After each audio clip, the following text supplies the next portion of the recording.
What's up, everyone? Welcome to the January 21st edition of DraftKings Tournament Plays presented by PrizePicks.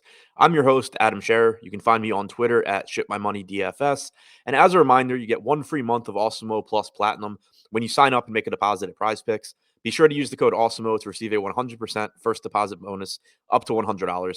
We have a big 11-game slate today. Obviously, a lot of injury news that we are still waiting on. Things are going to change between now and lock. So be sure to tune in to the deeper dive from 5 Eastern until 6 Eastern and live before lock from 6 until 7 for more up-to-date news. But for now, we're going to take a look at 5 of the top tournament options on DraftKings as things stand right now.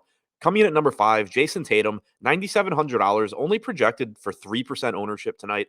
He has small forward and power forward eligibility and an 8% chance of being in the optimal lineup. Tatum has a favorable matchup against the Portland Trailblazers. They are a weak team defensively, and we know that Tatum is going to play a lot of minutes, assuming this game's competitive.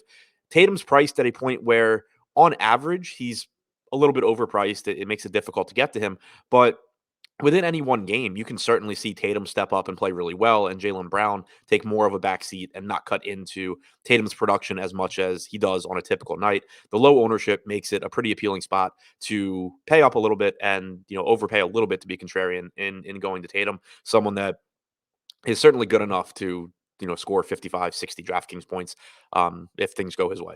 Number 4, Duncan Robinson, $3,700, projected for 4% ownership with an 8% chance of being in the optimal lineup. Robinson still only played about 23 minutes in Miami's last game, despite the absence of Tyler Hero and Kyle Lowry. They're out again tonight. Robinson was in the starting lineup, but he just didn't close that game.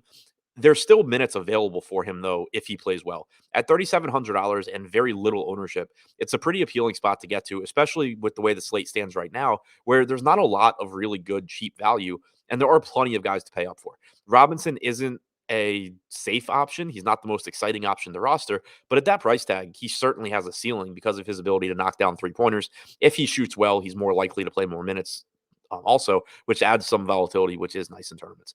Number 3, D'Anthony Melton, $4,200, projected for 5% ownership with a 9% chance of being in the optimal lineup tonight. He let down more than half the field last time out. Kind of a really interesting spot because it was surprising that he only played 17 or 18 minutes in Memphis's last game, despite the absences of Tyus Jones and Desmond Bane and Dylan Brooks. But what we saw happen was the field, I think, drastically overestimate how safe those minutes were. It was very likely that he was going to play more, but he really didn't have to, especially once he was coming off the bench. And we know that Memphis just doesn't prioritize getting him minutes. The flip side is kind of happening tonight, though. Everyone's going to be afraid to go back. We currently have him projected for 5% ownership. He's only $4,200. So if he gets extra minutes, which he certainly can if he plays well, he's capable of putting up a very big score. He's a good fantasy point per minute guy. He averages a little over a fantasy point per minute. So if he plays well and just happens to cut into, for example, John Končar's minutes, that's typically who he was playing behind last game, you could see a big game for Melton. So certainly not a safe play, but the kind of guy that I like getting to when the ownership is low. Number 2, Bobby Portis, $6,700. Center-only eligibility makes it difficult to prioritize him, but as a result, you're only getting about 8% ownership right now with a 10% chance of being in the optimal lineup. Portis is well over a fantasy point per minute player. He's likely to play about 32 minutes tonight. There's obviously a lot of opportunity cost at the position, but he's absolutely capable of going for 40 plus at his $6,700 price tag.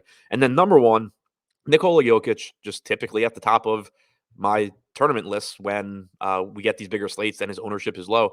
He's $12,600. He's projected for 8% ownership, 12% chance of being in the optimal lineup.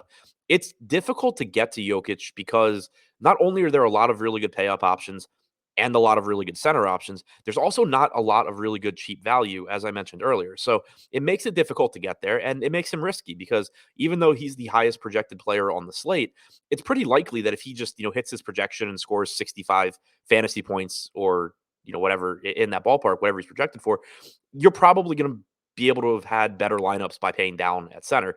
But he's still also got the highest ceiling on the slate. You only have to go back one game to see him score more than 90 fantasy points and essentially be someone that you had to have in your lineup no matter what his salary was. So really, really high ceiling. And even if he's not quote unquote optimal in the sense of when you're building, a cash lineup or building the highest projected lineups you can, he gives you access to a completely different ceiling than almost any other player.